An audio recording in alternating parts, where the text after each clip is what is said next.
루카가 전한 거룩한 복음입니다. 주님 영광 받으소서. 그때 예수님께서 12사도와 함께 산에서 내려가 평지에 서시니 그분의 제자들이 많은 군중을 이루고 온 유다와 예루살렘 그리고 티로와 시돈의 해안 지방에서 온 백성이 큰 무리를 이루고 있었다. 예수님께서 눈을 들어 제자들을 보시며 말씀하셨다. 행복하여라 가난한 사람들, 하느님의 나라가 너희 것이다. 행복하여라 지금 굶주리는 사람들, 너희는 배부르게 될 것이다. 행복하여라 지금 우는 사람들, 너희는 웃게 될 것이다. 사람들이 너희를 미워하며 그리고 사람의 아들 때문에 너희를 쫓아내고 모욕하고 중상하면 너희는 행복하다. 그날에 기뻐하고 뛰놀아라. 보라, 너희가 하늘에서 받을 상이 크다. 사실 그들의 조상들도 예언자들을 그렇게 대하였다. 그러나 불행하여라 너희 부유한 사람들, 너희는 이미 위로를 받았다. 불행하여라 지금 배부른 사람들, 너희는 굶주리게 될 것이다. 불행하여라 지금 웃는 사람들, 너희는 슬퍼하며 울게 될 것이다. 모든 사람이 너희를 좋게 말하면 너희는 불행하다. 사실 그들의 조상들도 거짓 예언자들을 그렇게 대하였다. 주님의 말씀입니다.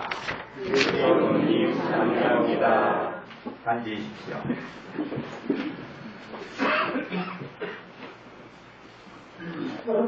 오늘 우리가 들은 예수님의 그 산산수훈 가운데 이 참 행복, 그냥 행복이 아니라 앞에 참 행복이라는 그 주제로 우리 성경에 적혀 있는 이 행복선언. 근데 여러분들이 이 복음의 말씀을 들으면서 그냥 표면적으로 들으면은 조금 이해가 되지 않아요. 왜냐하면은 우리가 추구하고자 하는, 얻고자 하는 그 행복은 어떻게든지 현세에서 내가 어떤 재물적으로 또 어떤 풍요로움, 이런 여유, 이런 것을 추구하는 것이 행복의 목적이 아니에요. 여러분들 왜 그렇게 열심히 일하고 또 나름대로 이렇게 애쓰면서 살려고 합니까? 그것은 행복하려고 하는 그런 우리의 욕구를 채우기 위해서 그렇지 않습니까? 근데 오늘 예수님이 이 행복선언의 이 분류를 보면은 조금 이해가 안 돼요. 지금 가난하고 굶주리고 울고 또 사람들이 너희를 미워하는 그 사람들을 향해서 행복하여라 그래요. 그리고 반면에 부유하고 배부르고 웃는 사람들을 불행하다고 그래요. 여러분들 이것을 어떻게 해석할 것인지, 이걸 어떻게 알아들을 것인지 여러분들은 자기 자신에게 물어보셔요. 예수님의 이 행복과 불행의 분류 중에 어디에 속해 있는 것 같아요? 예수님의 이 참 행복, 이 행복 선언은 이 두 번째 단락까지 행복하여라 불행하여라 그리고 분류를 하지 않습니까? 뭐 가난하고 부유하고 그 다음에 하나님께서는 바로 하나님만이 주실 수 있는 예수님이 그 보상, 상급에 대해서 또 말씀하셔요. 근데 그 상급과 보상은 현실, 이 현세적인 것이라기보다는 무엇에 대해서 이야기하고 계셔요? 하늘나라, 예? 하나님의 나라에 대해서 말씀하셔요. 그래서 우리가 이 행복과 불행, 그리고 어떤 분류도 결국 우리가 현세적인 것, 그럼 내가 우리 한국의 어떤 경제적인 어떤 수준이나 이런 걸 봤을 때 내가 부유청, 나는 가난했청, 그러니까 나는 행복하다, 불행하다. 그렇게 예수님의 말씀을 알아들으면은 너무 표면적이라는 거예요. 어떻게 보면은 내가 힘들어서, 내가 수고해서 지금 어떤 재물적인 부유함에 속한 사람도 있고, 어떤 이들은 가난해도 내가 이게서 더 이상 자포자기하고 그냥 그렇게 사는 사람. 그러면 내가 가난하니까, 눈으로 볼 때 가난하니까 나는 행복하고 나는 부유하니까 불행하다. 이렇게 해석하면 안 된다는 거예요. 분명히 예수님께서 그 다음에 언급하신 그 하느님 나라, 이것은 결국에서 뭐겠어요?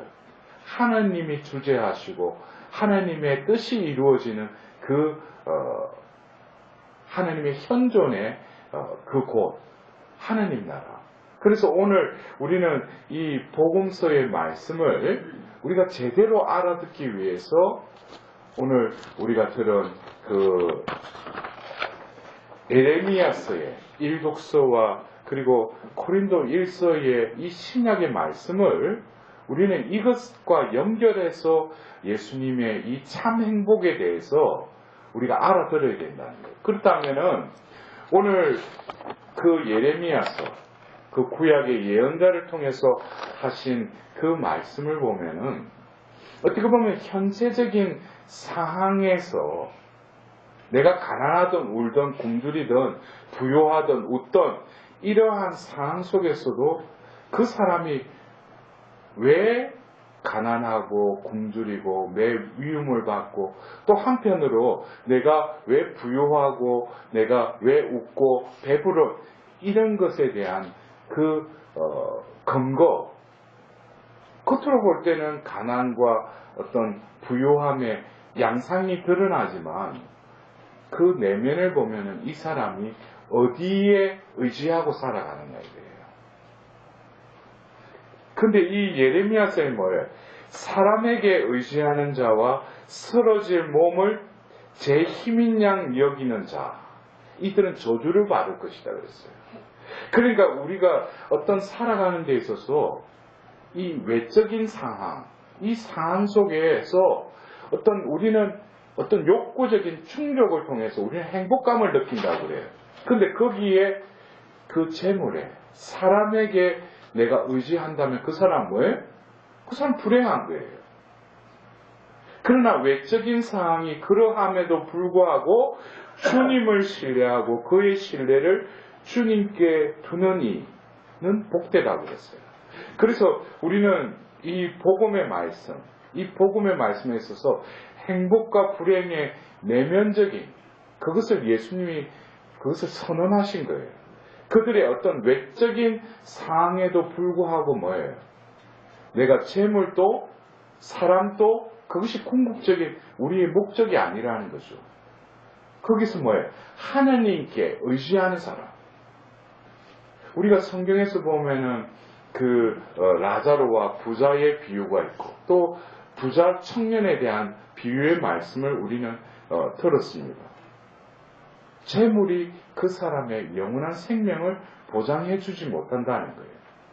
지금 현세의 내 안락과 어떤 풍요로움이 내 영생을 보장하지 못한다는 거예요. 그 반면에 가난하고 굶주리고 그 사람이 배고프더라도 결국에는 뭡니까? 내가 주님께 의지할 때는 결국에 하나님께서 보상해 주신다는 거예요. 그래서 우리는 그 하답송에 다시금 시편 1편의 이 말씀도 바로 일독서와 아주 일맥상통한 시냇가에 심겨진 나무로 다시금 그 예레미야 예언서의 말씀을 시편에서도 되풀이하고 있어요. 그러면은 물가에 심긴 나무는 어떤 사람인가? 그 사람은 그 시편 1편에서 행복하여라. 악인의 뜻에 따라 걷지 않는 사람, 죄인의 길에 들어서지 않으며 오만한 자의 자리에 앉지 않는 사람, 오히려 주님의 가르침을 좋아하고 밤낮으로 그 가르침을 되새기는 사람. 그러니까 주님께 신뢰하는 사람은 또 이런 사람들을 또 지칭하고 있어요. 근데 여러분들 그래요? 우리가 드러나는 것, 눈에 보이는 것, 이것을 어떤 나무에 비유하자면 우리 눈에 보이는 것은 그 땅 위에 나와 있는 줄기와 그 나무의 그 열매는 우리가 눈으로 볼 수 있죠.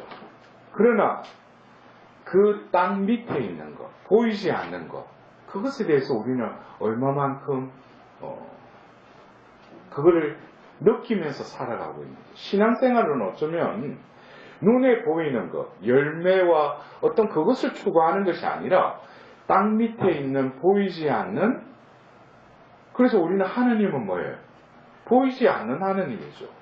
그리고 우리가 신앙이라는 게 유형적인 눈으로 보이는 것이에요. 신앙이라는 게. 그것도 보이지 않는 무형적인 거죠. 그러나 땅 밑에 있는 똑같이 심겨진 나무라도 그 뿌리가 어떻게 시냇가에 닿은 나무가 있고, 어떤 나무는 그냥 똑같이 나무인데 그 밑에 뿌리가 시냇가에 닿아 있지 않는 나무도 있을 수 있다는 거예요. 이것이 결국에는 하나님이 보시는 것은 그 내면, 그 보이지 않는 것을 하나님은 보신다는 거예요. 왜? 하나님은 영적인 신이시기 때문에. 그렇기 때문에 어떤 이들은 세상적으로 풍요롭고 배부르고 웃고 하는데 그들의 그 뿌리를 보니까 뭐예요? 썩어 없어질 그 땅에만 그 의지하고 있으니까 어떤 때는 가뭄이 오고 그 장마가 지고 그러면 어떤 때는 뭐예요? 물이 많아서 또 썰어지기도 하고, 또 가물으면 뭐예요? 열매가 맺어지지 않는다는 거예요. 그러나 그 보이지 않는 뿌리가 어디까지 나아가 있다는 거예요? 시냇가에 닿아 있다는 거예요. 이 시냇가는 영원히 목마르지 않는 영원한 생명의 샘이신 그 하나님께 닿아 있느냐 이거예요. 그럴 때 바로 현세적인 상황도 뭐예요? 어떻게 보면은 내가 이 현세적으로 고통을 받을지라도 하나님은 뭡니까? 그거를 보상해 주신다는 거예요. 근데 궁극적으로 우리는 이 현세에서 재물적인 축복, 또 현세적인 위안, 어떤 힘을 추구하고 또 얻고자 해요. 그러나 그 시냇가에 닿은 그 뿌리는 우리 신앙인에게 있어서는 이 희망의 뿌리, 이 희망의 뿌리가 어디까지 닿아 있어야 돼요. 바로 그것에 대해서 오늘 우리는 고린도 1서의 그 말씀을 통해서 우리가 하나님을 믿는 이들은 결국 우리가 궁극적으로 맺어야 될 열매는 뭡니까? 바로 영원한 생명, 바로 부활의 그 열매가 우리에게 맺어주기를 하나님은 원하신다는 거예요. 그래서 다시금 오늘 이독서의 그 말씀을 통해서도 우리가 현세만을 위하여 그리스도께 희망을 걸고 있다면 우리는 모든 인간 가운데서 가장 불쌍한 사람일 것입니다. 그랬어요. 여기서 보셔요. 다시 우리가 현세만을 위하여 그리스도께 희망을 걸고 있다면, 그러니까 우리도 어떤 기도의 주제나 이것이 현세적인 것. 주님, 제가 가난하고 지금 힘들고 고통 중에 있는데 주님 이거를 축복해 주셔요. 그렇게 기도할 수 있어요. 그러나 그것은 뭐예요? 현세적인 것만을. 그러면 우리는 어디까지 닿아 있어야 돼요? 그 뿌리가 시냇가에 닿아 있듯이 우리의 그 희망은 어디까지 이어져야 돼요? 바로 부활하신 예수님과 함께 우리도 부활하리라. 하나님께서만이 주실 수 있는 우리에게 영원한 생명. 그것의 뿌리를 닿아야 된다. 결국 희망이 거기까지 닿아야 된다. 그렇다면 우리가 다시금 복음의 이 말씀을 제대로 이해하자면 현세적으로 우리가 많은 고통 중에 있어요. 그러나 우리는 뭡니까? 하나님께 그 믿음의 땅 위에 또 희망의 뿌리를 하나님께 닿을 때 하나님께서는 현세적으로도 축복해 주실 뿐만 아니라 더불어서 뭐예요?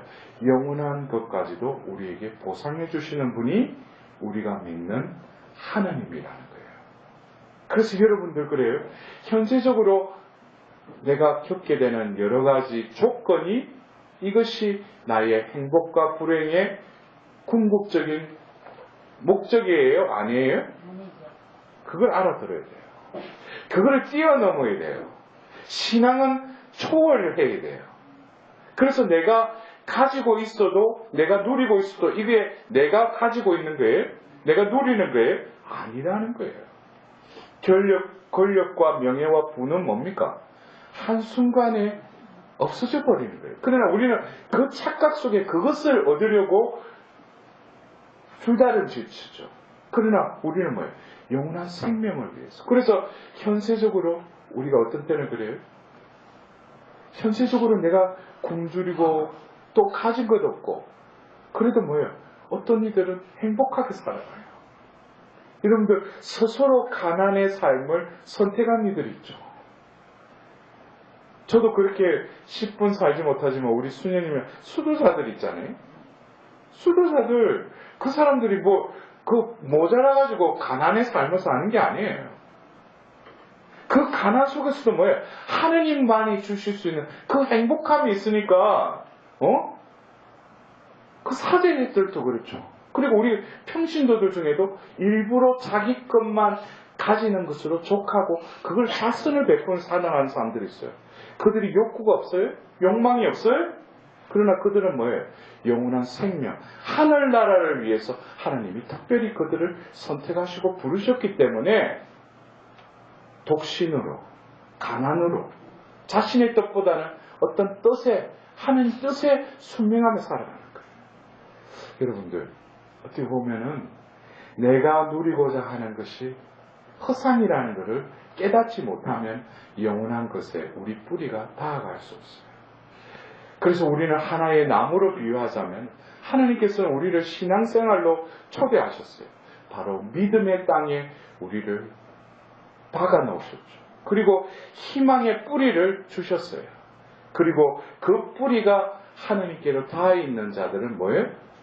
때가 되면 제때에 열매가 그 가지에 주렁주렁 맺어진다는 거예요. 그 열매가 뭐예요? 바로 하나님 사랑의 열매죠. 믿음과 희망과 사랑, 그 존재로 우리를 부르셨고 그 덕을 쌓고 그걸 통해서 하나님 영원한 생명의 나라로 나아가도록 부르심받고 이끌어주시는 하나님께서 우리에게도 뭐예요? 오늘 이 주의를 통해서 다시금 나는 행복과 불행의 올바른 예수님의 가치를 우리는 깨닫고 그 행복하다라고 하는 그 부류에 나도 속할 수 있도록 하나님께 다시금 자비를 구하도록 합시다.